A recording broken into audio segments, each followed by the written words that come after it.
السلام علیکم ورحمۃ اللہ تعالی وبرکاتہ۔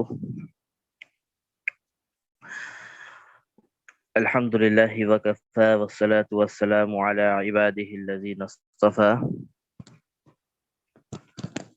اما بعد فاعوذ باللہ من الشیطان الرجیم، بسم اللہ الرحمن الرحیم۔ قال اللہ تبارک وتعالی فی القرآن المجید: وَإِذَا سَأَلَكَ عِبَادِي عَنِّي فَإِنِّي قَرِيبٌ أُجِيبُ دَعْوَةَ الدَّاعِ إِذَا دَعَانِ فَلْيَسْتَجِيبُوا لِي وَلْيُؤْمِنُوا بِي لَعَلَّهُمْ يَرْشُدُونَ۔ صدق اللہ العظیم۔ وقال النبی صلی اللہ علیہ وسلم: الدعاء مخ العبادہ، او کما قال علیہ الصلاة والسلام۔ رب اشرح لی صدری ویسر لی امری واحلل عقدة من لسانی یفقهوا قولی۔ سبحانك لا علم لنا إلا ما علمتنا إنك أنت العليم الحكيم۔ رب يسر ولا تعسر وتمم بالخير وبك نستعين يا فتاح۔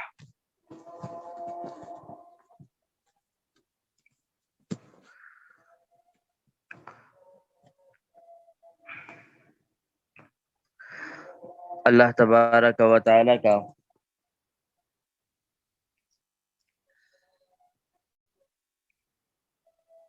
احسان ہم پر ہمہ وقت ہے، اور ان احسانات میں سے ایک احسان یہ ہے کہ اللہ تبارک و تعالی ہمیں رمضان المبارک کا مہینہ عطا فرماتے ہیں تاکہ ہم اس رمضان المبارک کو اس طرح گزاریں کہ اللہ کے قریب ترین ہو جائیں۔ تو رمضان المبارک کا مہینہ مل جانا یہ کوئی چھوٹا احسان نہیں ہے، بلکہ بہت بڑا احسان ہے۔ جن کو رمضان المبارک کا مہینہ مل جاتا ہے اور عبادات کی توفیق بھی مل جاتی ہے، ان کو اللہ تبارک و تعالیٰ کا شکر ادا کرنا چاہیے کہ اللہ تبارک و تعالیٰ نے مجھے اس قابل بنایا کہ اللہ تبارک و تعالیٰ نے رمضان المبارک کا مہینہ بھی عطا فرمایا اور عبادات کی بھی توفیق نصیب فرما دی۔ یہ ہماری طاقت نہیں ہے کہ ہم کوئی اللہ کی عبادت کر سکیں، یہ محض اللہ کا فضل، اللہ کی توفیق ہوتی ہے کہ ہم اللہ کی عبادت کرتے ہیں۔ آج جو میں نے قرآن مجید کی تلاوت کی ہے، یہ قرآن مجید کی جو آیات سورۃ البقرہ کی ہے، آیت نمبر 186 ہے۔ اللہ تبارک و تعالی اس آیات کے اندر فرما رہے ہیں: وَإِذَا سَأَلَكَ عِبَادِي أَنِّي فَإِنِّي قَرِيبٌ۔ اللہ تبارک و تعالی جناب نبی کریم صلی اللہ علیہ وسلم سے ارشاد فرما رہے ہیں اور کہہ رہے ہیں کہ وَإِذَا سَأَلَكَ عِبَادِي، کہ جب میرے بندے، جب میرے محبوب بندے جن کو میں نے پیدا کیا ہے، جب آپ سے میرے بارے میں سوال کریں، یعنی وہ بندے آپ علیہ السلام سے سوال کریں کہ میرے بارے میں کہ میں کون ہوں، میں کہاں ہوں، میں کہاں رہتا ہوں، تو فرمایا اللہ تبارک و تعالیٰ نے کہ آپ ان بندوں کو کہہ دیجئے انی فإنی قریب، کہ میں تو ان کے بڑا قریب ہوں، میں اپنے بندوں کے بڑا قریب ہوں۔ اور اسی طرح دوسری جگہ قرآن مجید میں ارشاد ہے، آپ علیہ السلام اور اللہ تبارک و تعالیٰ فرماتے ہیں کہ میں انسانوں کے شہرک سے بھی قریب ہوں۔ انسان کی جو شہرک ہوتی ہے وہ کتنی اس کے قریب ہوتی ہے، اللہ تبارک و تعالیٰ فرما رہے ہیں کہ جو شہرک کتنی قریب ہے، اللہ تبارک و تعالیٰ اپنے بندوں سے اس سے بھی زیادہ قریب ہے۔ فرمایا اجیب دعوت الداعی اذا دعان، اور جب میرے بندے مجھ سے دعائیں کرتے ہیں، جب میرے بندے مجھ سے مانگتے ہیں، جب میرے بندے مجھ کو پکارتے ہیں، تو میں ان کی پکار کو، میں ان کی دعاؤں کو سنتا بھی ہوں اور اس کا جواب بھی دیتا ہوں۔ سنتا بھی ہوں اور اس کا جواب بھی دیتا ہوں۔ فرمایا کہ جب میں ان کی باتوں کو سنتا ہوں، جب مجھے پکارتے ہیں تو میں ان کی باتوں کو سنتا ہوں اور ان کی جو حاجات ہیں ان حاجات کو پوری کرتا ہوں۔ تو فرمایا فَلْيَسْتَجِيبُوا وَلْيُؤْمِنُوا بِي فَلْيَسْتَجِيبُوا لِي وَلْيُؤْمِنُوا بِي لَعَلَّهُمْ يَرْشُدُونَ۔ تو بندوں کو بھی چاہیے، میرے بندوں کو بھی چاہیے کہ وہ میرے احکامات کو پورا کرنے کی کوشش کریں۔ جب اللہ تبارک و تعالی اپنا کام نہیں چھوڑ رہے، جب اللہ تبارک و تعالی آپ کی فریادوں کو سن رہے ہیں، تو آپ کی بھی یہ ذمہ داری ہے، آپ کے اوپر بھی یہ احکام جاری ہے کہ آپ بھی اللہ کے احکامات کو، اللہ کے بتائے ہوئے طریقوں پر اس کو چلنے کی کوشش کریں۔ تو اللہ تبارک و تعالی نے کتنے پیارے انداز سے ارشاد فرمایا کہ جب میرے بندے میرے بارے میں سوال پوچھیں تو ان سے کہہ دیجئے کہ میں کوئی دور نہیں ہوں، میں آپ سے بہت قریب ہوں، میں اپنے بندوں سے بہت قریب ہوں۔ فرمایا کہ جب وہ اپنی دعائیں مانگتے ہیں، جب اللہ سے پکارتے ہیں تو میں ان کی دعاؤں کو سنتا بھی ہوں اور ان کی دعاؤں کو پوری بھی کرتا ہوں۔ فَلْيَسْتَجِيبُوا لِي، تو ان کو بھی چاہیے، ان بندوں کو بھی چاہیے کہ وہ میرے احکامات کو پورا کریں۔ اور فرمایا یہ جو احکامات کو پورا کریں اور میرے اوپر ایمان لے کر آئیں۔ یہ کافروں کے لیے بھی کہا جا رہا ہے کہ جو لوگ اللہ کے نبی اللہ کے اوپر ایمان نہیں لاتے تو اللہ ان سے بھی قریب ہے، ان کافروں سے بھی قریب ہے۔ تو وہ چاہیے کافروں کو بھی چاہیے کہ وہ میرے احکامات کو پورا کریں اور میرے پر اللہ تبارک و تعالیٰ کے اوپر ایمان لے کر آئیں۔ فرمایا کیوں؟ لعلہم یرشدون، اگر تم یہ دو کام کرو گے تو اللہ تبارک و تعالیٰ تمہیں ہدایت کے راستے پہ چلائے گا۔ اگر یہ دو کام کریں گے تو اللہ تبارک و تعالیٰ کے ہدایت کے راستے پر آ جائیں گے۔ اور وہ دو کام کیا ہے؟ ایک اللہ کے اوپر ایمان رکھنا اور دوسرا اللہ کے بتائے ہوئے طریقوں پر اللہ کے احکامات کو پورا کرنا۔ یہ دو ایسے کام ہے جس کی وجہ سے اللہ تبارک و تعالیٰ فرما رہے ہیں کہ اس شخص کو ہدایت مل جائے گی۔ تو ہدایت کے دو راستے یہاں بتا دیے کہ وہ دو راستہ یہ ہے کہ اللہ پر ایمان لانا، اللہ پر یقین رکھنا، اور اس کے ساتھ جو بھی چیزیں جڑتی ہیں ان چیزوں کے اوپر ایمان رکھنا، اور دوسری چیز اس کے ساتھ کیا ہے؟ اللہ کے بتائے ہوئے طریقوں پر چلنا۔ کیونکہ قرآن واضح طور پر جگہ جگہ ارشاد فرماتا ہے کہ ایمان لے کر آؤ اور اعمال صالح میں جڑو، ایمان لے کر آؤ اور اعمال صالح میں جڑو۔ ایمان صرف ایمان لے کر آ جانا اللہ تبارک و تعالیٰ کے اوپر، آپ علیہ السلام کے اوپر اور ساری چیزیں جو ان کے اوپر صرف ایمان لے کر آ جانا، یہ جنت میں لے کر نہیں جائے گا جب تک آپ اس کے ساتھ اعمال صالح کو نہیں جوڑیں گے۔ تو ایمان اور اعمال صالح یہ دونوں آپس میں جڑے ہوئے ہیں۔ تو جب ایمان بھی لے کر آنا ہے اور ایمان لانے کے بعد اچھے اعمال کرنے کی بھی کوشش کرنی ہے، پھر انہی دو چیزوں کے اوپر ہمارے جنت اور جہنم کا فیصلہ ہوگا۔ اس کے بعد جو میں نے آپ علیہ السلام کا ارشاد آپ کے سامنے نقل کیا ہے، الدعاء مخ العبادہ۔ اللہ کے نبی جناب نبی کریم صلی اللہ علیہ وسلم ارشاد فرماتے ہیں کہ دعا جو ہے وہ عبادات کا مغز ہے۔ دیکھیں کسی بھی چیز کی اہم چیز اس کا دماغ سمجھا جاتا ہے، اس کا مغز سمجھا جاتا ہے۔ آپ کے پاس ایک انسان کی باڈی ہے اور باڈی اس کی بالکل صحت مند ہے، سب کچھ ہے، لیکن اس کا دماغ اگر کام نہیں کرتا تو اس کو کیا کہا جائے گا؟ اس کو پاگل کہا جائے گا، یا اس کو اسی طرح اور بھی دوسرے نام اس کو دے دیے جائیں گے جو عام معاشرے میں دیے جاتے ہیں۔ تو معلوم ہوا کہ صرف انسان کا جسم سلامت ہونا، انسان کا جسم صحت مند ہونا یہ کافی نہیں ہے جب تک دماغ کام نہ کرتا ہو۔ اگر آپ کا دماغ کام کر رہا ہے اور آپ کی جسم اگر تھوڑا سا اتنا وہ بھی نہیں ہے، بہت زیادہ آپ صحت مند بھی نہیں ہے اور دماغ آپ کا بہت تیز ہے، تو آپ کی ڈیمانڈ ہے، آپ کی دنیا کے اندر بڑی ڈیمانڈ ہے، کیونکہ آپ کے پاس دماغ ہے۔ اسی طرح اللہ تبارک و تعالیٰ فرما رہے ہیں، جناب نبی کریم صلی اللہ علیہ وسلم فرما رہے ہیں کہ الدعاء مخ العبادہ، دعا جو ہے وہ تمام عبادات کا مغز ہے۔ یعنی ہم روزے، زکوٰۃ، حج، نماز ادا کر رہے ہیں اور ہم دعائیں اللہ تبارک و تعالیٰ سے اگر نہیں مانگ رہے تو اس کا مطلب وہی ہے کہ ہم نے اپنی باڈی کے اوپر تو ساری محنت کر لی لیکن اپنے دماغ کے اوپر کوئی محنت نہیں کی،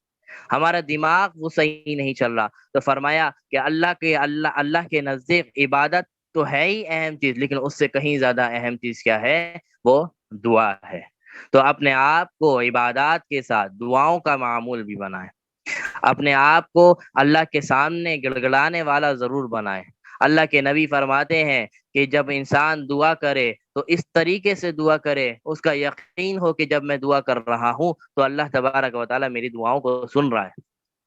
کیونکہ اللہ تبارک و تعالیٰ بندوں کے گمان کے مطابق فیصلے کرتے ہیں۔ جیسا اللہ کا بندہ اللہ سے گمان رکھے گا، اس کے لیے ویسے ہی فیصلہ ہوگا۔ اگر وہ یہ گمان رکھے گا کہ میں دعائیں مانگ رہا ہوں، پتہ نہیں قبول ہوگی یا نہیں ہوگی، تو اللہ تبارک و تعالیٰ سے اس نے اچھا گمان نہیں کیا۔ تو اللہ تبارک و تعالیٰ نے جب اس نے اللہ سے اچھا گمان نہیں کیا، تو اللہ تبارک و تعالیٰ اس کے ساتھ ویسے ہی معاملہ فرمائیں گے۔ ہاں، میں دعا اس یقین کے ساتھ مانگوں کہ میں جو دعا مانگ رہا ہوں اللہ تبارک و تعالیٰ اس دعا کو لازمی قبول فرمائیں گے۔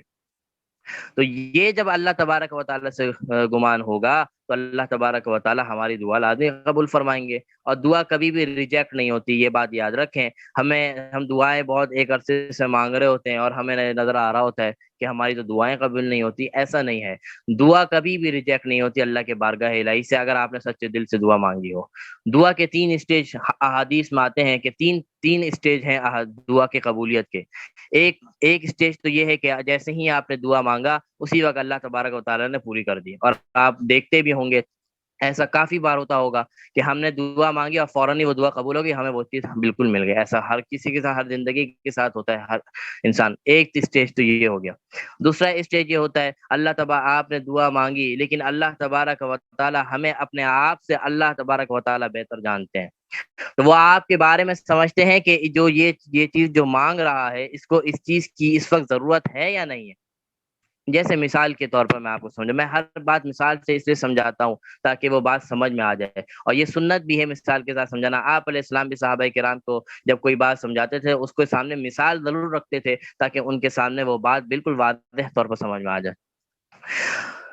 جیسے ایک بچہ ہے، اپنے والد سے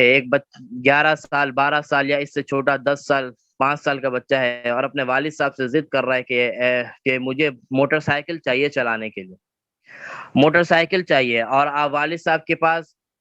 اتنی استطاعت موجود ہے کہ وہ اس بچے کو موٹر سائیکل دلا دیں، لیکن وہ والد اس بچے کو موٹر سائیکل نہیں دلاتا۔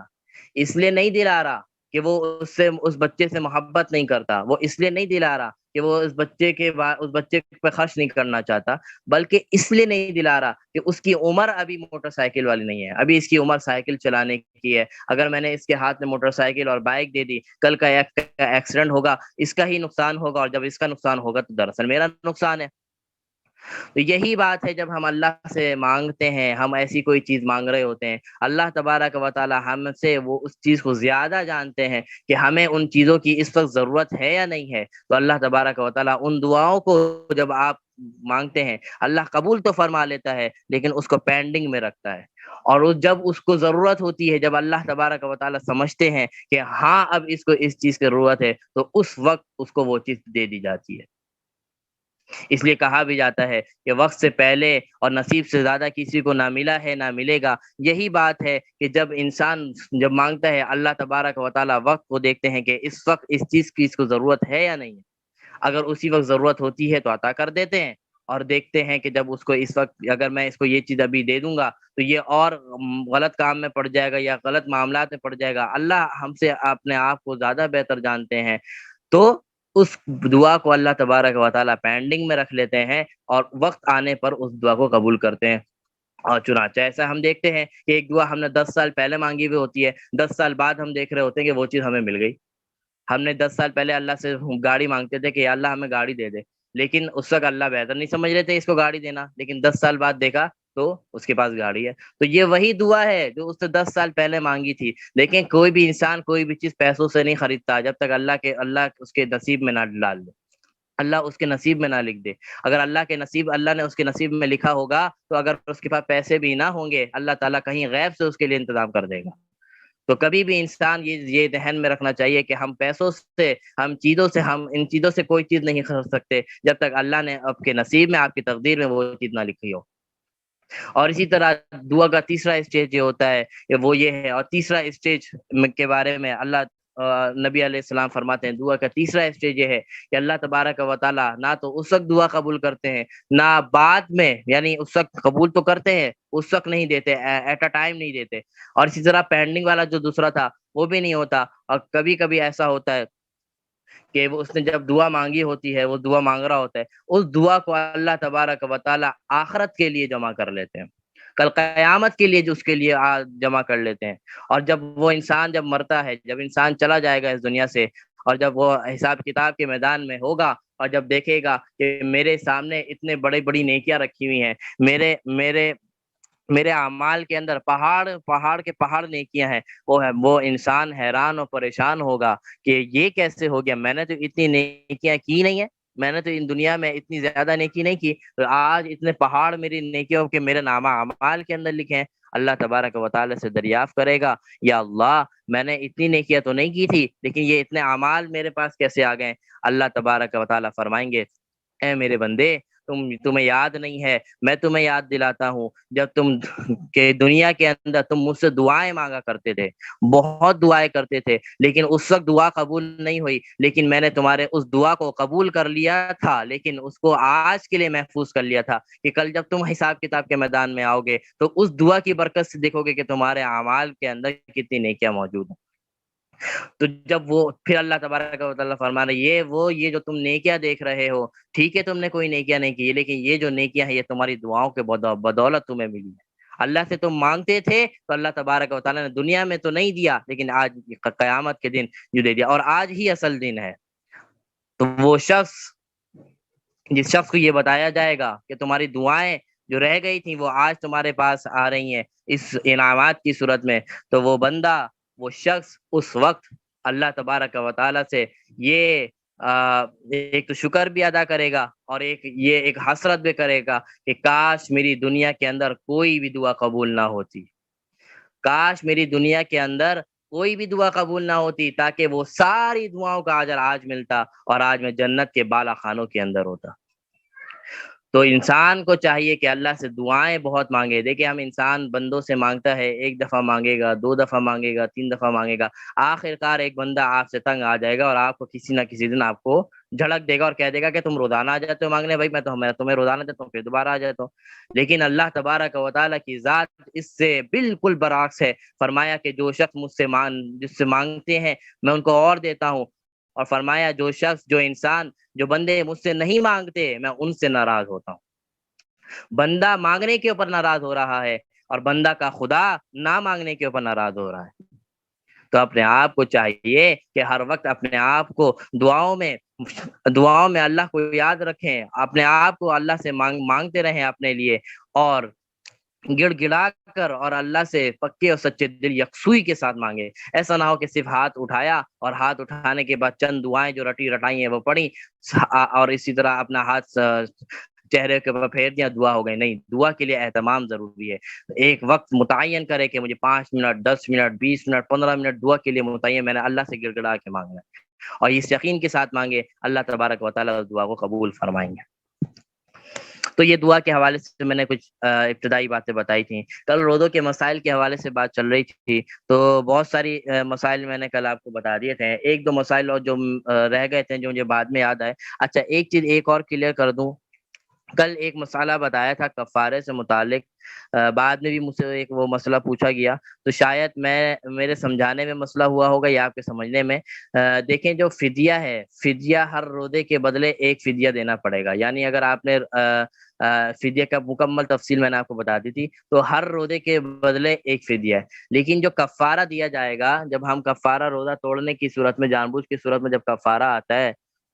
تو جب وہ کفارہ دیا جائے گا تو اس کے اندر یہ ہے کہ پورے 30 روزے، اگر اس نے خدا نہ خواستہ کوئی ایسا کام کیا کہ پورے کے 30 روزے اس نے رکھے اور توڑ دیے جان بوجھ کے، تو فرمایا ایک کفارہ اگر اس نے ادا کر دیا تو وہ تمام روزوں کے لیے کفارہ بن جائے گا، یعنی ایک رمضان کا ایک کفارہ ہوگا۔ اگر اس نے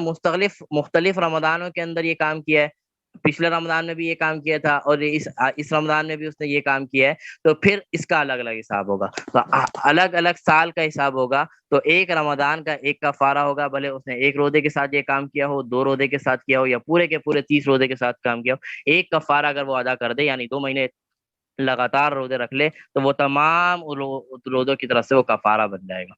لیکن سال الگ الگ ہونا چاہیے، رمضان الگ الگ ہونا چاہیے، الگ الگ رمضان سے اس کا حساب کیا جائے گا۔ اسی طرح ایک مسئلہ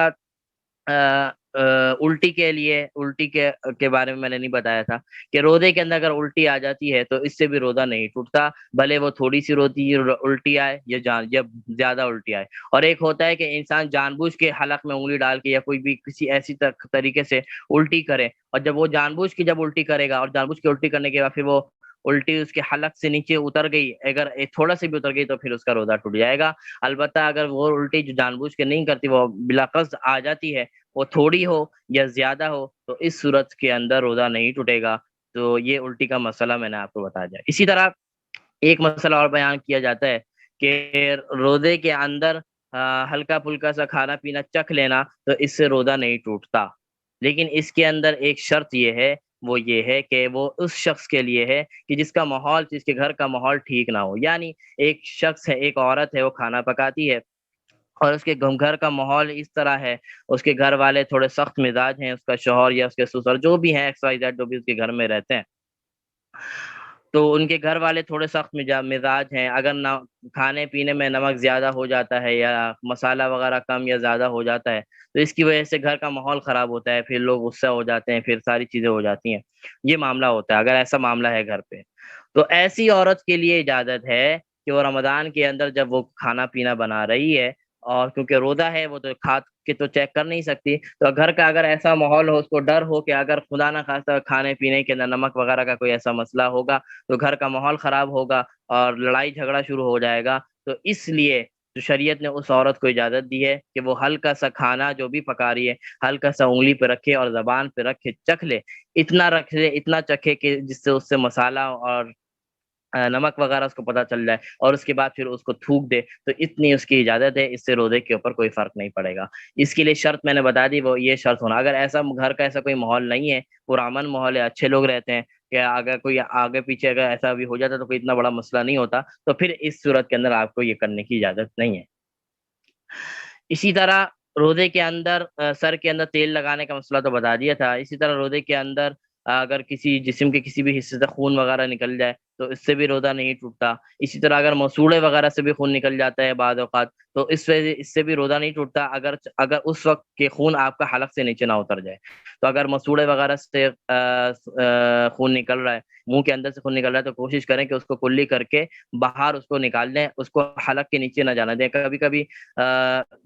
بائی مسٹیک بھی اندر چلا جاتا ہے جس سے روزہ ٹوٹ سکتا ہے، تو اس لیے اس کے لیے احتیاط ضروری ہے، ورنہ مطلقاً کسی حصے سے خون وغیرہ کا نکل جانا، اس سے روزہ نہیں ٹوٹتا۔ اسی طرح سحری کے حوالے سے ایک اور بات ذہن میں آ گئی ابھی، کہ اگر رات میں آپ کو غسل کی حاجت تھی، آپ کے اوپر غسل واجب ہو گیا اور آپ کسی وجہ سے نہیں نہا سکے، تو سحری آپ کے لیے سحری کرنا جائز ہے، اور آپ روزہ رکھ سکتے ہیں اس حالت کے اندر بھی۔ اگر آپ کے اوپر غسل واجب ہے تو اس حالت کے اندر بھی آپ روزہ رکھ سکتے ہیں اور سحری کھا سکتے ہیں، اور پھر اس کے بعد آپ غسل کر لیں۔ کوشش تو کریں پہلے ہی کر لیں، لیکن اگر کوئی موقع نہیں مل سکا، کوئی ایسے مسائل تھے، تو روزہ رکھنے کے اندر اس کے اوپر کوئی حرج نہیں آئے گا۔ تو یہ روزے سے متعلق چند مسائل تھے جو میں نے آپ کے سامنے رکھ دیے۔ اور اسی طرح روزے کی حالت کے اندر سر کے اوپر کوئی تیل لگانا، بام لگانا، کوئی ویکسین لگانا، وکس وغیرہ جو لگاتے ہیں اس طرح لگانا، یہ بھی جائز ہے۔ اسی طرح روزے کی حالت میں ویکسین لگانا، اسی طرح روزے کے اندر انجیکشن، طرح کوئی بھی انجیکشن ہو تو اس انجیکشن کو لگانے کی اجازت ہے، اس سے روزے کے اوپر کوئی فرق نہیں پڑتا۔ اب ہم تھوڑی سی بات کر لیتے ہیں تراویح کی مشروعیت کے اوپر، کہ تراویح کیا چیز ہے اور تراویح کا آغاز کب سے ہوا۔ دیکھیں، جناب نبی کریم صلی اللہ علیہ وسلم نے اپنی زندگی میں مستقل طور پر کبھی بھی اس طرح جماعت کے ساتھ تراویح نہیں پڑھی ہے۔ رمضان المبارک میں آپ علیہ السلام تراویح پڑھا کرتے تھے، لیکن صحابہ کرام کو اس بارے میں علم نہیں تھا کہ آپ علیہ السلام کون سی نماز پڑھتے ہیں، اور کبھی بھی آپ علیہ السلام نے اس طرح تراویح کی جو آج جماعت ہوتی ہے اس طرح جماعت نہیں کروائی۔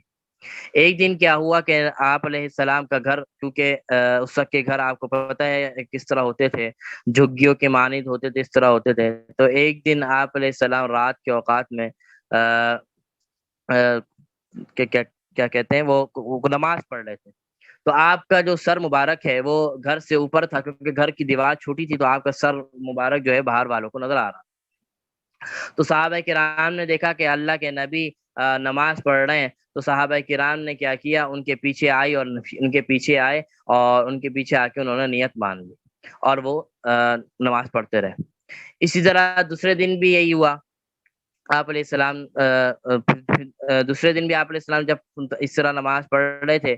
کچھ صحابہ کرام آئے اور ان کی تعداد اور بڑھ گئی، پہلے اگر ایک صف تھی تو آج دو صف ہو گئی، تو اور صحابہ کرام آ گئے۔ لیکن تیسرے دن بھی صحابہ کرام اس نیت سے آئے کہ آج بھی آپ علیہ السلام یہ نماز پڑھائیں گے، تو صحابہ کرام سارے جمع ہو گئے۔ لیکن آپ صحابہ کرام نے دیکھا کہ آپ علیہ السلام آج وہ نماز نہیں پڑھ رہے۔ صحابہ کرام بیٹھے رہے آپ علیہ السلام کے انتظار میں کہ کب آپ علیہ السلام آئیں گے اور نماز پڑھیں گے تاکہ ہم ان کی ابتدا میں یہ نماز پڑھ لیں۔ لیکن آپ علیہ السلام اس رات کو نہیں آئے، آپ علیہ السلام نے اس رات کو بھی پڑھی، لیکن اندر اس کمرے میں اندر ایک جگہ پڑھ لی تاکہ صحابہ کرام کو اس کا علم نہ ہو۔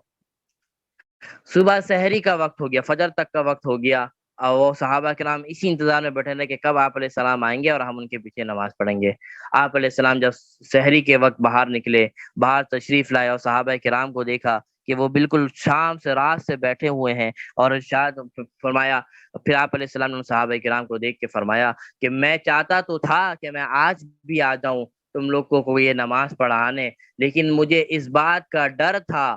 دیکھیں اللہ کے نبی کتنے رحمت للعالمین ہیں، اس بات سے اندازہ کیجئے، آپ علیہ السلام فرماتے ہیں مجھے اس بات کا ڈر تھا کہ میں اتنا اہتمام اس نماز کا کر رہا ہوں، اور آپ بھی اتنے اہتمام کے ساتھ میرے سامنے اس کو پڑھنے کے لیے آ رہے ہیں، کہ مجھے اس بات کا ڈر تھا اگر میں اس کو کنٹینیوسلی رکھوں، ایسا نہ ہو اللہ تبارک و تعالی ہماری اس دلچسپی کی وجہ سے، ہماری اس اہمیت کی وجہ سے اللہ تبارک و تعالی اس کو فرض کر دے، اس تراویح کی نماز کو فرض کر دیتے، میں اس ڈر کی وجہ سے کہ میری امت کے اوپر کوئی بوجھ نہ آئے، میری امت کے اوپر کوئی بوجھ نہ آئے۔ تو آپ اندازہ کیجئے اگر آج تراویح فرض ہوتی، آج سنت موقدہ ہے، تو آپ دیکھیں کتنے لوگ پڑھتے ہیں کتنے لوگ چھوڑتے ہیں،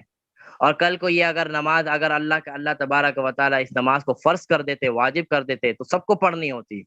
اور نہ پڑھنے والا گناہگار بھی ہوتا اور دورانی بھی پڑتی۔ تو اللہ کے نبی کی شفقت دیکھیے، اللہ کے نبی کی رحمت دیکھیے کہ اپنی امت پہ کتنی ہے، وہ اس ڈر کی وجہ سے کہ اللہ تبارک و تعالیٰ اس نماز کو فرض نہ کر دے، اس لیے میں نے آج اس چیز کا ناغہ کیا کہ میں آج تمہارے سامنے آ کر اس نماز کو نہیں پڑھا، تو مجھے اس بات کا ڈر تھا کہ تمہارے اوپر کوئی ایک نئی چیز آ جائے گی اور وہ تراویح کی صورت میں تمہیں اللہ تبارک و تعالیٰ تراویح کو فرض کر دیں گے۔ تو یہ تراویح کا آغاز دراصل یہاں سے ہوا، جب پھر آپ علیہ السلام نے صحابہ کو حکم دیا کہ تم اپنی طور پر انفرادی طور پر اپنے گھروں کے اندر پڑھ لیا کرو۔ اچھا، اب تک رکعت کے حوالے سے کوئی تعداد کنفرم نہیں تھی کہ تراویح کی کتنی رکعت پڑھی جائے گی۔ اب صحابہ کرام مختلف رکعات پڑھا کرتے تھے، کوئی 10 پڑھ لیتا تھا، کوئی 20 پڑھ لیتا تھا، کوئی 15 پڑھ لیتا تھا، اس طرح کی رکعت چلتی تھی۔ حضرت ابوبکر صدیق رضی اللہ تعالیٰ عنہ کا دور آیا، ان کے دور کے اندر بھی یہی چلتا رہا، رمضان کا مہینہ آتا لوگ انفرادی طور پر تراویح پڑھتے تھے، اور کوئی رکعت متعین نہیں تھی، کوئی کتنی رکعت پڑھ رہا ہے، کوئی کتنی رکعت پڑھ رہا ہے۔ جب حضرت عمر رضی اللہ تعالیٰ عنہ کا دور آیا، اور حضرت عمر رضی اللہ تعالیٰ عنہ کا جب دور آیا تو انہوں نے دیکھا کہ یہ تو ماحول تھوڑا سا بگڑا ہوا ہے، جس کا جو دل چاہ رہا ہے اتنی رکعت پڑھ رہا ہے، کوئی ایسی متعین ہی نہیں ہے۔ تو اللہ کے خلیفہ ثانی حضرت عمر رضی اللہ تعالیٰ عنہ نے تمام صحابہ کرام کو جمع کیا اور ایک مشورہ کیا کہ بھائی تراویح کے مسئلے کے اوپر بیٹھ کر بات کی کہ بھائی اس مسئلے کو تھوڑا سا ہمیں حل کرنا ہے، یہ تو بالکل ماحول خراب ہوا ہے کہ کوئی کتنی پڑھ رہا ہے کوئی کتنی پڑھ رہا ہے، تو ہمیں اس کے اوپر تھوڑا سا کام کرنا پڑے گا کہ کیا کیا جائے۔ صحابہ سے مشورے لیے، ساری چیزیں ہوئی، تو اللہ کے پھر حضرت عمر رضی اللہ تعالیٰ عنہ نے ایک امام کو متعین کیا، ان صحابی میں سے ایک امام کو متعین کہ بھائی تم تراویح کی، کیونکہ اس وقت تعداد مسلمانوں کی بہت زیادہ حضرت عمر تھی تعداد، لیکن اس وقت جو تعداد ہے اس سے کمی تھی، جو جہاں پر رہتے تھے، جو مدینہ کی منورہ کی جو تعداد تھی اس میں صحابہ کرام کی تعداد اتنی وہ زیادہ نہیں تھی۔ تو اللہ کے حضرت عمر رضی اللہ تعالیٰ عنہ نے ایک امام کو متعین کیا اور کہا کہ آج سے تم تراویح پڑھاؤ گے اور تمہارے پیچھے یہ سارے تراویح پڑھیں گے، اور اسی دن حضرت عمر رضی اللہ تعالیٰ عنہ نے رکعت کو بھی متعین کر دیا، فرمایا کہ تم 20 رکعت پڑھاؤ گے اور تمہارے پیچھے صحابہ کرام پڑھیں گے۔ اور اس سے پہلے جو پھر جو ماحول خراب ہوا تھا کہ کوئی کتنی پڑھ رہا تھا، تو وہ ماحول بالکل آج بالکل بہترین ہو جائے گا کہ 20 رکعت تراویح تم نے پڑھانی ہے اور یہ صحابہ کرام تمہارے پیچھے تراویح پڑھیں۔ تو یہ تراویح کا آغاز ہوا تو آپ علیہ السلام کے دور سے ہے، لیکن تراویح کی تعداد کا متعین وہ حضرت عمر رضی اللہ تعالیٰ عنہ نے کیا ہے، اور وہ 20 رکعت ہے، اور اس وقت سے لے کر آج تک اور کل قیامت تک انشاءاللہ 20 رکعت کی امامت کے ساتھ 20 رکعت پڑھی جائے گی۔ اب تعداد کیونکہ زیادہ ہو گئی ہے تو مسجدیں زیادہ ہو گئی تو امام بھی بڑھ گئے ہیں، تو اس کے اندر تو کوئی ایسی حرج کی بات نہیں۔ تو اس وقت سے لے کر آج تک اسی لیے اس کے اوپر بہت سے اشکالات ہوتے ہیں کہ تراویح کی تعداد 8 ہے، 12 ہے، 20 ہے۔ تو یہ معاملہ ہے تراویح کے حوالے سے، تو 20 رکعت یہ تمام صحابہ کرام کے مشوروں سے، میں نے اس دن بھی آپ کے سامنے رکھا تھا کہ صحابہ کا کام بھی سنت ہوتا ہے، کیونکہ صحابہ کرام آپ علیہ السلام کے خلاف کوئی کام کر نہیں سکتے، صحابہ کرام کا کام بھی سنت ہی ہوتا ہے، اور اسی لیے اسی کو تراویح کو بھی سنت مؤکدہ کہا جاتا ہے۔ ٹھیک ہے، تو تراویح کا آغاز تو آپ علیہ السلام کے دور سے ہو گیا تھا، لیکن اس کی تعداد کا انتخاب، اس کی تعداد کتنی ہوگی، یہ حضرت عمر رضی اللہ تعالیٰ عنہ نے کیا، اور آپ علیہ السلام کا ارشاد ہے کہ میری امت اس وقت تک ہدایت پر رہے گی جب تک وہ میری بات مانے اور میرے صحابہ کرام کی بات کو مانے۔ جب تک میری بات اور میرے صحابہ کرام کی باتوں کو مانتی رہے گی، میری امت ہدایت پہ رہے گی۔ تو صحابہ کرام کی بات کو ماننا بھی اللہ کے نبی کی بات ماننا ہے۔ تو 20 رکعت کا تراویح کا کانسیپٹ یہ یہاں سے ملتا ہے، اور آج کل قیامت تک انشاءاللہ ہم 20 رکعت پڑھ رہے ہیں۔ اچھا، یہ تراویح صرف مردوں کے اوپر نہیں ہے بلکہ خواتین کے اوپر بھی ہے، یہ سنت مؤکدہ ہے۔ اس کو جان بوجھ کر بلا عذر اگر چھوڑ دیا، اگر کوئی کسی مجبوری کی وجہ سے اگر چھوٹ جاتی ہے، کوئی بیماری ہے، کوئی ایسا مسائل ہے،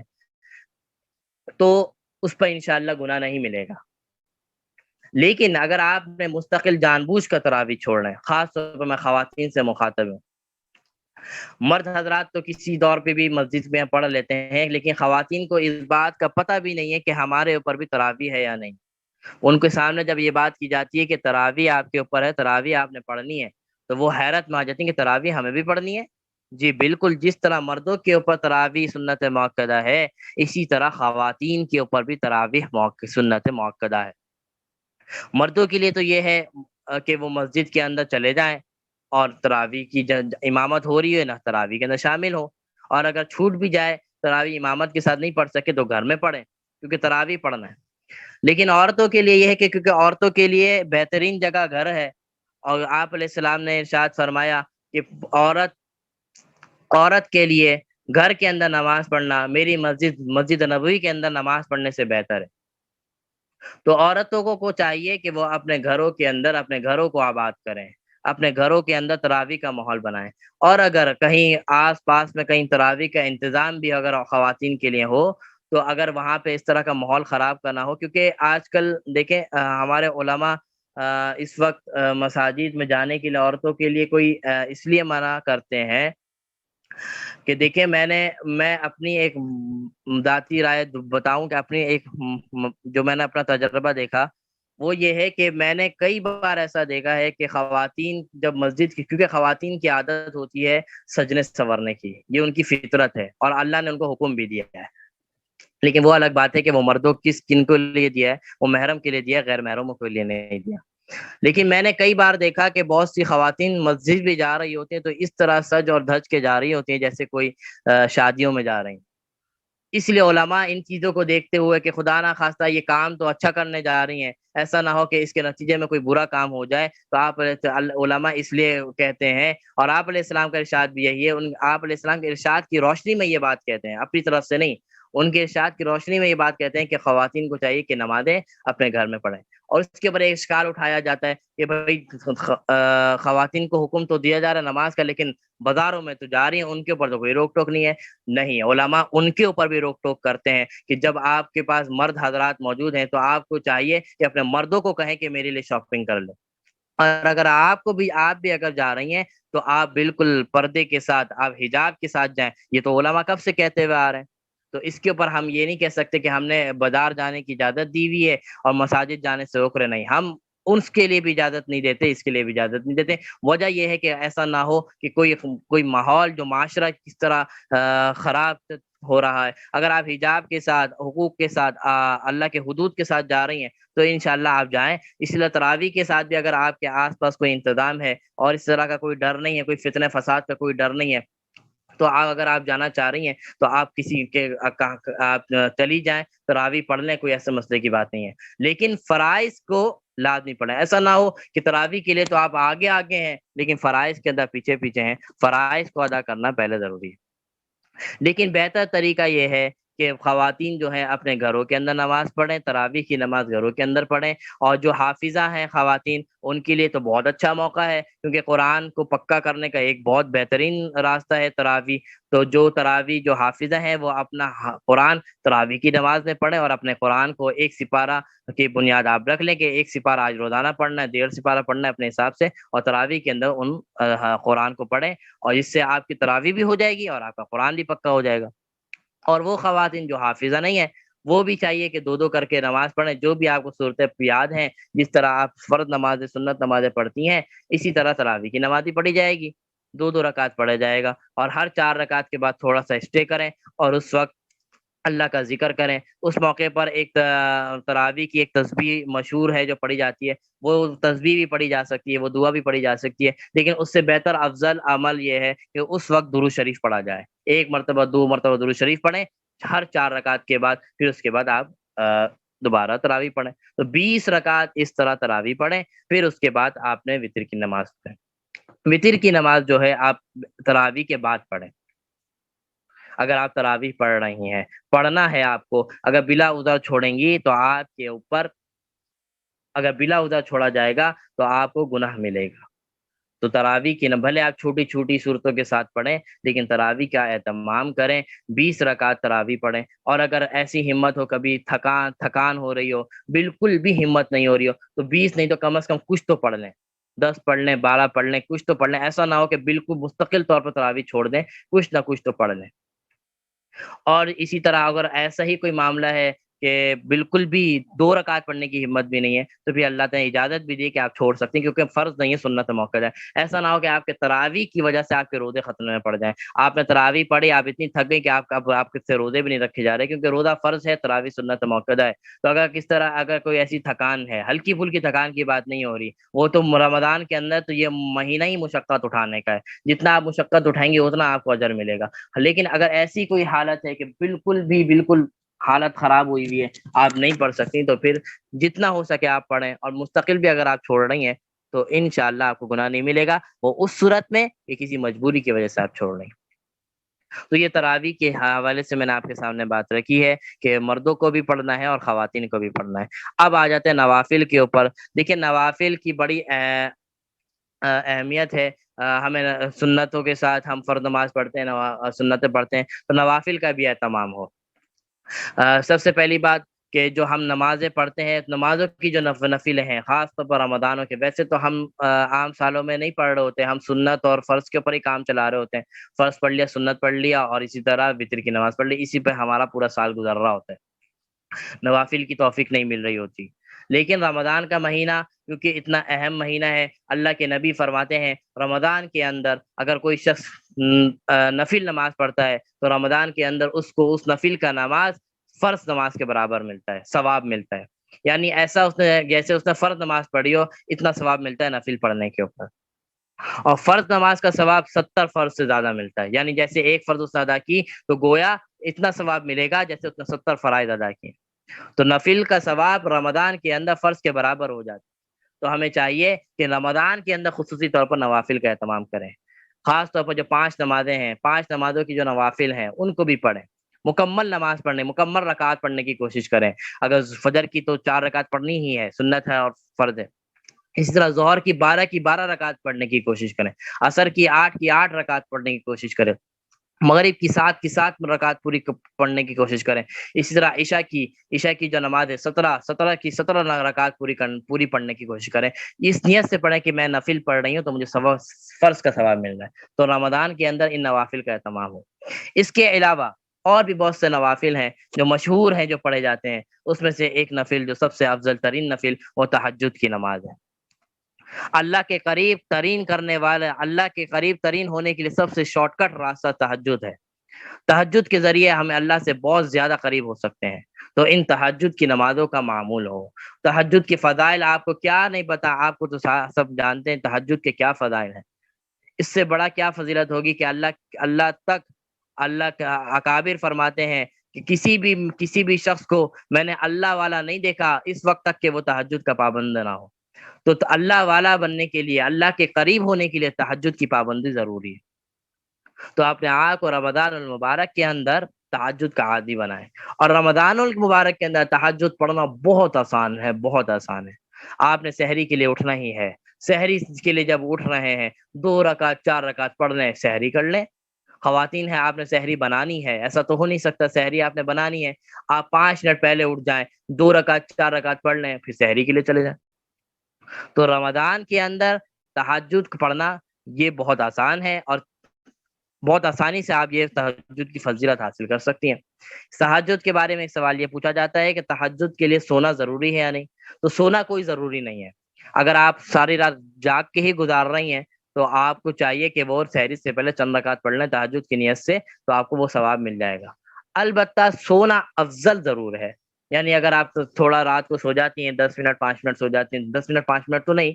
آدھا 1 گھنٹہ 2 گھنٹہ آپ کو مل جاتا ہے، اور سونے کے بعد آپ نماز پڑھ رہی ہیں تہجد کی، تو یہ زیادہ افضل ہے۔ تو تہجد کے لیے سونا ضروری نہیں ہے، لیکن افضل یہ ہے کہ سو کر نماز پڑھ لیا جائے۔ تو تہجد کا اپنے آپ کو پابند بنائیں۔ اسی طرح ایک نماز ہوتی ہے اشراق کی نماز، جو فجر کی نماز کے فوراً بعد پڑھی جاتی ہے، فوراً بعد مطلب 10 15 منٹ آدھے گھنٹے بعد پڑھی جاتی ہے۔ اشراق کے حوالے سے سوال پوچھا جاتا ہے کہ اس کا وقت کیا ہے؟ تو اس وقت آج کے اعتبار سے میں بتاؤں تو 7 بجے، پونے 7 7 بجے یہ اشراق کا وقت ہو جاتا ہے۔ تو اس وقت آپ اشراق کی نماز پڑھ سکتی ہیں، 2 رکعت 4 رکعت 6 رکعت جتنی آپ کی ہو۔ تو اس کی فضیلت کیا ہے؟ اللہ کے نبی نے فرمایا جو شخص فجر کی نماز پڑھے اور فجر کی نماز پڑھنے کے بعد اسی جگہ پر بیٹھا رہے اور ذکر و اذکار میں لگا رہے، وہ 10 سے 15 منٹ ہوتے ہیں، اس کے بعد 10 سے 15 منٹ وہ ذکر و اذکار کرتا رہے، لگا رہے، اور پھر اس کے بعد کھڑا ہو 2 رکعت اشراق کی نیت سے پڑھے، اللہ تبارک و تعالیٰ اللہ کے نبی جناب نبی کریم صلی اللہ علیہ وسلم فرماتے ہیں اس کی 2 رکعت کے پڑھنے کا اجر اور فضیلت یہ ہے کہ اس نے ایک حج اور ایک عمرہ کیا، اور وہ حج وہ عمرہ جو قبول بھی ہو گیا۔ دیکھیں، ہم عمرے پہ جاتے ہیں، حج پہ جاتے ہیں، ہم حج بھی کر رہے ہیں اور عمرہ بھی کر رہے ہیں، لیکن یہ صرف اللہ ہی کو معلوم ہے کہ یہ حج قبول ہوا ہے یا نہیں ہوا۔ لیکن یہاں پر اللہ کے نبی گواہی کے طور پر فرما رہے ہیں کہ جس نے اس نیت کے ساتھ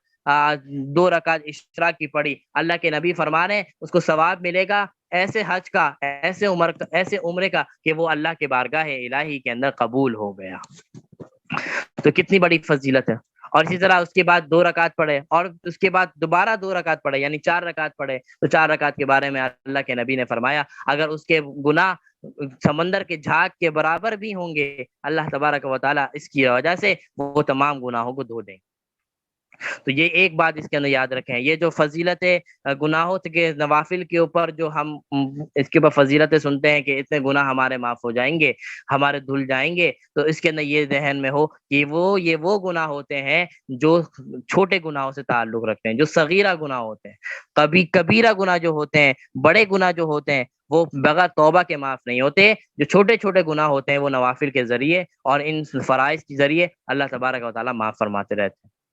تو یہ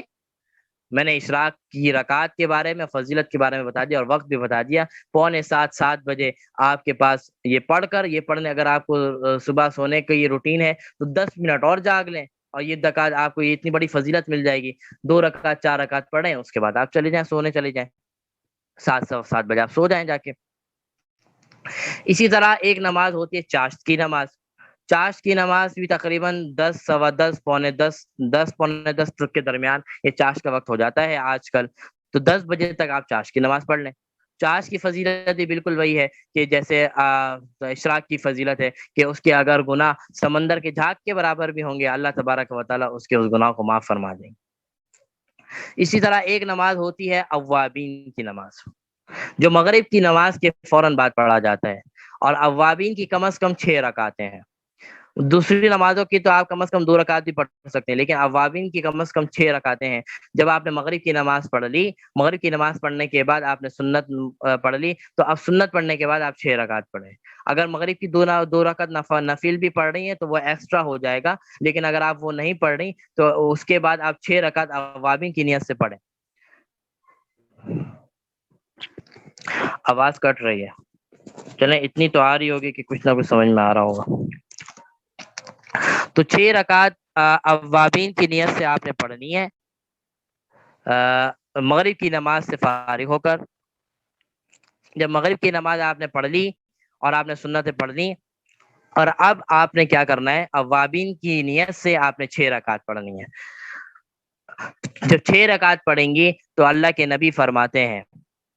اللہ کے نبی ارشاد فرماتے ہیں، جس نے اوابین کی 6 رکعت مغرب کے فوراً بعد پڑھی، اس کو 12 سال کی عبادت کا ثواب ملے گا۔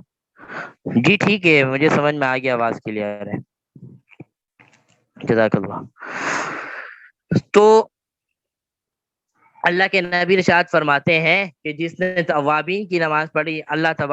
تبارک و تعالیٰ اس کو اس طرح ثواب دے گا کہ گویا اس نے 12 سال تک اللہ کی عبادت کی ہے۔ تو یہ نوافل ہیں،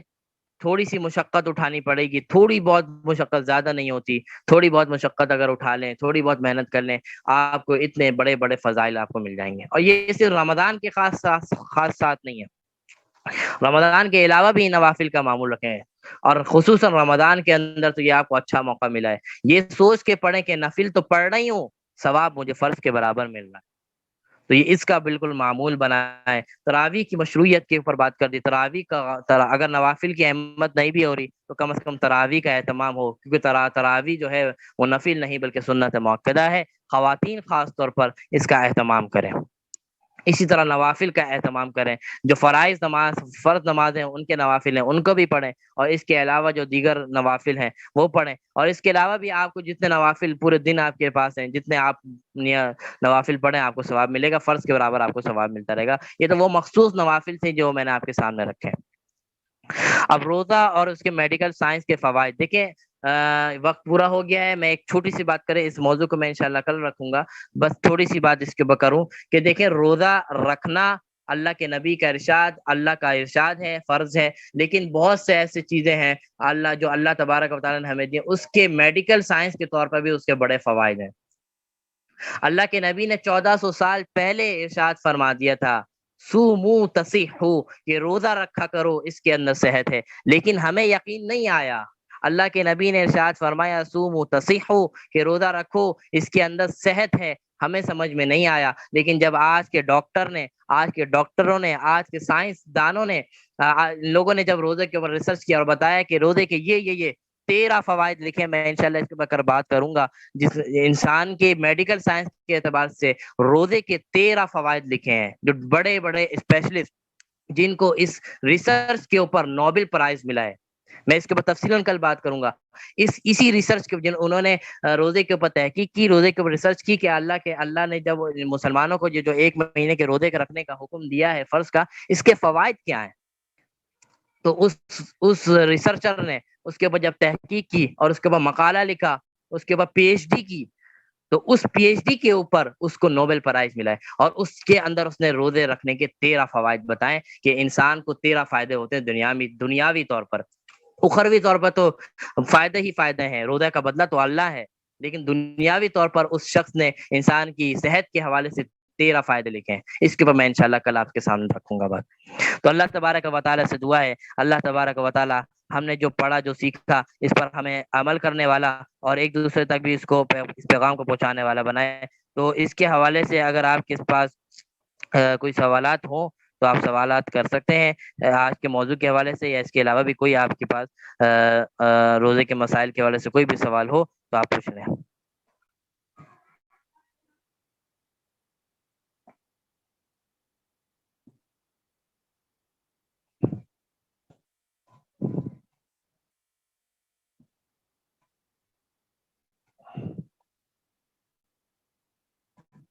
چاش کی فضیلت پھر سے بتا دیجئے۔ چاش کی فضیلت جو حدیث میں آتی ہے وہ یہ ہے کہ جس نے چاش کی نماز پڑھی اس کے اگر گناہ سمندر کے جھاگ کے برابر کیوں نہ ہو. سمندر میں آپ نے دیکھا ہوگا کتنے جھاگ ہوتے ہیں، اس کو آپ کاؤنٹ نہیں کر سکتے. تو مطلب یہ ہے کہ اگر آپ کے صغیرہ گناہ اتنے زیادہ ہیں کہ سمندر کے جھاگ کو بھی کراس کر دیں، اللہ تبارک و تعالی اس چاش کی نماز کی برکت سے وہ تمام گناہوں کو معاف کر دیں گے.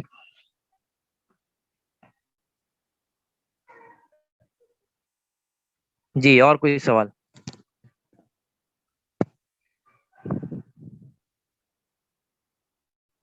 دیکھیں ہر نماز کا کوئی نہ کوئی وقت متعین ہے. کیا اشراق اور چاش کے ویسے تو افضل ترین وقت چاش کا یہی ہے کہ بالکل فوراً پڑھ لیا جائے، جو میں نے آپ کو وقت بتایا 6:45 7 بجے. لیکن اگر آپ نہیں پڑھ سکیں، آپ سو گئیں، تو جب آپ اٹھیں تو آپ اس وقت بھی چاش کی نیت سے اگر پڑھ لیں تو انشاءاللہ اللہ کی ذات ذات سے امید ہے اللہ تبارک و تعالیٰ اس کو ثواب دے دیں گے. اللہ تو نیتوں کو دیکھتا ہے کہ ہماری نیت کیا ہے. تو کوشش تو یہی کی جائے کہ اسی وقت پڑھ کے سو جائیں. اور اگر آپ کی اگر کسی وجہ سے کوئی مجبوری ہے، نیند میں زیادہ ہے، آپ نہیں جاگ سکتی، تو اس وقت پڑھ لی جائے. تو انشاءاللہ اللہ سے امید ہے کہ اللہ تبارک و تعالیٰ آپ کو اس کا اجر دے دیں گے. لیکن کوشش پہلے یہی ہونی چاہیے.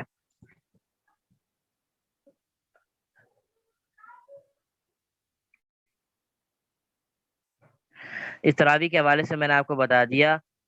دیکھیں افضل ترین تو یہی ہے کہ گھر میں پڑھیں، اور اگر کہیں آس پاس میں کہیں دور دراز جانے کی ضرورت نہیں ہے. ایسا نہ ہو کہ دور دراز جا رہی ہوں اور کیونکہ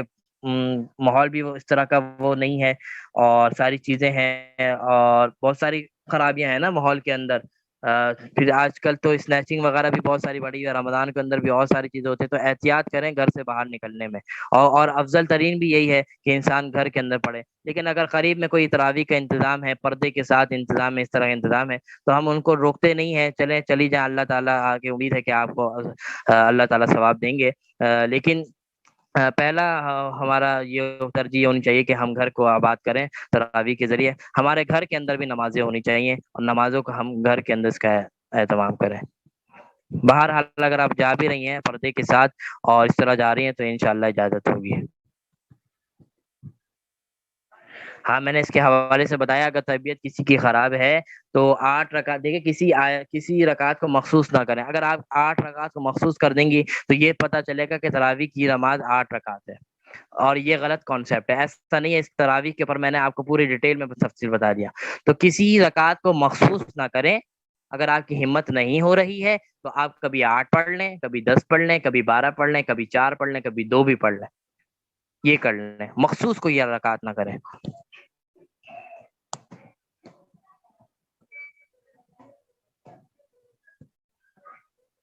جی اور کوئی سوال؟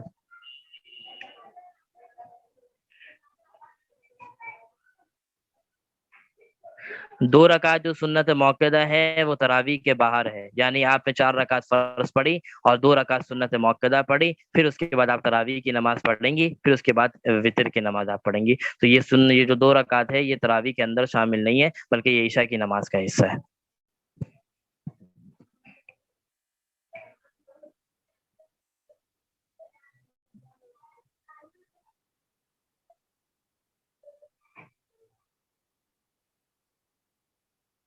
جی اور کوئی سوال؟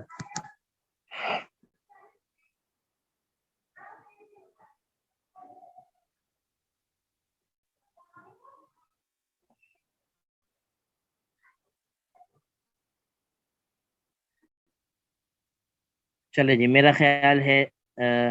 سوالات مکمل ہو گئے. ہم پھر اس کلاس کو یہیں پر مکمل کرتے ہیں. کل جمعۃ المبارک ہے، تو جمعے کے حوالے سے ایک دو باتیں میں آپ کے سامنے رکھ دوں. ایک پہلی بات تو یہ ہے کہ کل ہماری کلاس انشاءاللہ 2 بجے ہوگی، کیونکہ 1 سے 2 یہ جمعے کی نماز کا وقت ہے، تو اس وقت تو ممکن نہیں ہوگا. ظہر کی نماز ہمارے یہاں تو آپ ایک خواتین نے پہلے دن غالباً سوال کیا تھا کہ یہ تو نماز کا وقت ہے. دیکھیں اس کے حوالے سے ہم نے آپ کے مشوروں سے ہی وقت رکھا تھا کہ اس کلاس کا وقت کیا ہونا چاہیے، اور تقریباً خواتین کی رائے یہی آئی تھی کہ 1 بجے رکھی جائے. اور خواتین کے لیے نماز کا تو اتنا مسئلہ نہیں ہوتا، کیونکہ ان کو گھر میں نماز پڑھنی ہوتی ہے، تو وہ 2 بجے کے بعد بھی نماز پڑھ سکتی ہیں. اور جہاں تک میرا تعلق ہے تو ہماری مسجد میں نماز 2 بجے ہے، تو میں اس کے کلاس کے فوراً بعد جا کے میں نماز پڑھتا ہوں، تاکہ آپ کا جو کوئی ایسا گمان ہے کہ نماز کے اوقات میں یہ کام ہو رہا ہے، تو ایسا نہیں ہے. نماز ہم بھی وقت پہ پڑھ رہے ہیں اور آپ بھی انشاءاللہ گھر میں وقت پہ پڑھتے ہوں گے. تو کل کیونکہ 1 سے 2 کا درمیان یہ جمعے کا وقت ہے، تو انشاءاللہ کل اپنی کلاس ہم 2 بجے سٹارٹ کریں گے، اور انشاءاللہ 2:45 تک 3 بجے تک اس کلاس کو رکھیں گے۔ اور اس کے علاوہ جمعے کے حوالے سے ایک بات جو ہے، جو ہر سال کرتا ہوں، وہ یہ ہے کہ جمعے کے اندر قیام اللیل کا بتا دیجیے۔ قیام اللیل تراویح ہی کو کہا جاتا ہے، تراویح کی نماز کو احادیث کے اندر قیام اللیل کے اس سے تعبیر کیا گیا ہے۔ اور تہجد کی نماز الگ ہے، تراویح الگ ہے، تہجد الگ ہے، وہ آپ سحری سے قبل پڑھیں گی، وہ الگ چیز ہے، اور تراویح الگ چیز ہے۔ اور حدیث کے اندر جو قیام اللیل کا ذکر آیا ہے، وہ تراویح کے ساتھ خاص آیا ہے۔ تو کل کے حوالے سے ایک بات یہ ہے کہ کل کے جمعے کا دن ہے، بابرکت دن ویسے ہی ہے، اور رمضان کا جمعہ اور بھی بابرکت ہوتا ہے، تو اس کے اندر اپنے آپ کو اور بھی بہت سارے نیکیوں میں آپ لگاتی ہیں، تو اس کے ساتھ ساتھ جی صلاۃ التسبیح کی میں انشاءاللہ بتاؤں گا۔ صلاۃ التسبیح کی نماز فجر کے بعد پڑھ سکتے ہیں، بالکل پڑھ سکتے ہیں۔ صلاۃ التسبیح کے لیے کوئی وقت کی قید نہیں ہے، کسی وقت بھی پڑھی جا سکتی ہے، کوئی رات، کوئی دن، کوئی دوپہر نہیں، کسی وقت بھی پڑھی جا سکتی ہے۔ صلاۃ التسبیح کا ایک باقاعدہ طور پر میں ایک موضوع ایک دن رکھوں گا، شاید کل یا پرسوں ہی رکھوں، اس کے اندر میں صلاۃ التسبیح کے حوالے سے مکمل اس کا طریقہ اور ان کے کیسے پڑھا جاتا ہے، وہ ساری چیزیں میں انشاءاللہ صلاۃ التسبیح کو اسپیشلی طور پر الگ سے بتاؤں گا۔ میں نے صلاۃ التسبیح کو اس وقت شامل اس لیے نہیں کیا کیونکہ وہ اس میں تھوڑی سی ڈیٹیل ہے، تو اس کو ہم انشاءاللہ کل پرسوں اس کے اوپر بات کریں گے۔ تو جمعے کے دن ہمیں بہت ساری عبادتیں کرنی چاہیے، اس کے اندر ایک بہت بڑی عبادت یہ ہے، احادیث میں کثرت سے آتا ہے کہ جمعے کے دن درود شریف کا ورد کرنا بڑا افضل ترین کام ہے۔ ویسے بھی رمضان کے علاوہ بھی جمعے کی جو سب سے بڑی عبادت ہے، وہ آپ علیہ السلام کے اوپر درود شریف بھیجنا ہے، اور رمضان کے اندر تو اس کا خاص اہتمام ہو کہ کل کا دن ہمارا اس طرح گزرے کہ ہمارا ہر وقت اللہ کے نبی کے درود بھیجتا ہو، ہمارا ہر وقت اس طرح گزر رہا ہو کہ ہم اللہ کے نبی کے اوپر درود شریف بھیج رہے ہوں۔ تو اس کے لیے بھی کوئی مشکل نہیں ہے، آپ ایک تسبیح رکھ لیں۔ تسبیح دیکھیں، ہاتھ میں تسبیح پکڑنے کا ایک فائدہ یہ ہوتا ہے کہ آپ کو توفیق مل جاتی ہے، اور آج تو کاؤنٹر آ گئے، بہت ساری جدید چیزیں آ گئی ہیں، تو آپ تو آسان ہی ہو جاتی ہے، تو تسبیح کا ایک یہ فائدہ ہوتا ہے۔ اور دوسری چیز درود شریف کے حوالے سے، ایک تو درود ابراہیمی ہے، اللہم صلی علی محمد وعلی آلہ، جو نماز کے اندر بھی پڑھی جاتی ہے، یہ درود شریف بھی پڑھا جا سکتا ہے، اور افضل ترین درود شریف یہی ہے۔ اور اس کے علاوہ بھی بہت سے درود شریف کے الفاظ اور صیغے آتے ہیں، وہ درود شریف بھی پڑھا جاتا ہے۔ اور جو ابھی ایک ساتھ ایک انہوں نے لکھا ہے صلی اللہ علیہ وآلہ وسلم، یہ بھی مکمل طور پر درود شریف ہے، اس درود شریف کا بھی ورد کریں، اس درود شریف کو آپ کل پڑھیں۔ یہ بالکل کم سے کم چھوٹا سے چھوٹا درود شریف ہے، اور مکمل درود شریف ہے صلی اللہ علیہ وسلم یا صلی اللہ علیہ وآلہ وسلم، یہ مکمل درود شریف ہے اور سب سے چھوٹا درود شریف ہے۔ اس کا معمول بنے، کم از کم ہر ہر ہر ہر خاتون، ہر مرد اپنا یہ ٹارگٹ بنائے کہ کل مجھے 1000 مرتبہ درود شریف کا عدد مکمل کرنا ہے۔ آج شام سے لے کر آج جب ہمارا افطاری کر لیں گے تو ہمارا جمعے کا وقت آج سے ہی شروع ہو جائے گا، اور کل کی مغرب تک، یعنی جمعے کی مغرب تک جب افطاری کریں گے، یہ پورا جمعے کا وقت ہے، تو یہ آپ کے پاس تقریباً 24 گھنٹے ہیں، اور آپ کے لیے کوئی مشکل نہیں ہے۔ اگر آپ صلی اللہ علیہ وسلم پڑھ رہے ہیں تو آپ کے لیے 1000 کا عدد کرنا کوئی مشکل نہیں ہے۔ اگر 1 گھنٹے مستقل طور پر اگر بیٹھ کے پڑھیں گے تو 10 سے 15 منٹ لگیں گے، میرا جہاں تک خیال ہے اس سے زیادہ نہیں لگیں گے، آپ کے 1000 عدد مکمل ہو جائیں گے۔ تو آپ کے پاس کم از کم 1000 کا عدد اپنا ٹارگٹ بنائے کہ کم از کم 1000 مرتبہ مجھے درود شریف پڑھنا ہے، اور اس سے زیادہ ہو تو کتنی اچھی بات ہے۔ درود دوبارہ بتا دیں، درود کے بہت سارے صیغے ہیں، ایک تو درود ابراہیمی ہے جو نماز کے اندر پڑھا جاتا ہے، اور ایک سب سے چھوٹا درود صلی اللہ علیہ وسلم،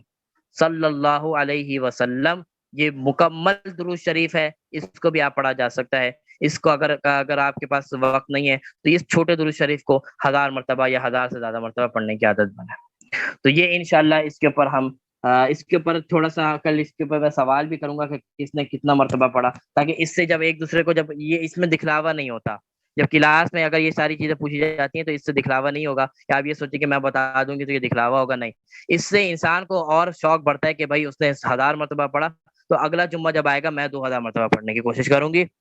تو اس میں نیکیوں کے اندر اور شوق پیدا ہوتا ہے۔ تو انشاءاللہ میں اس کے اوپر سوال کروں گا کہ اب تک، یعنی دوپہر تک کس کا کتنے مرتبہ ہو گیا، پھر انشاءاللہ اس کے لیے ہم دعائیں بھی کریں گے. اللہ کل جمعے کا دن ہے، انشاءاللہ کل ہم اس کے اوپر آخر میں دعائیں بھی کریں گے. اللہ تعالی ہمارے رمضان المبارک کو اپنے بارگاہ الہی میں ہمارے تمام نیک اعمال کو قبول فرمائے. پھر انشاءاللہ کل ہم انشاءاللہ کل 2 بجے ہم کلاس میں ملیں گے. جزاک اللہ خیرہ. السلام علیکم ورحمۃ اللہ تعالی وبرکاتہ.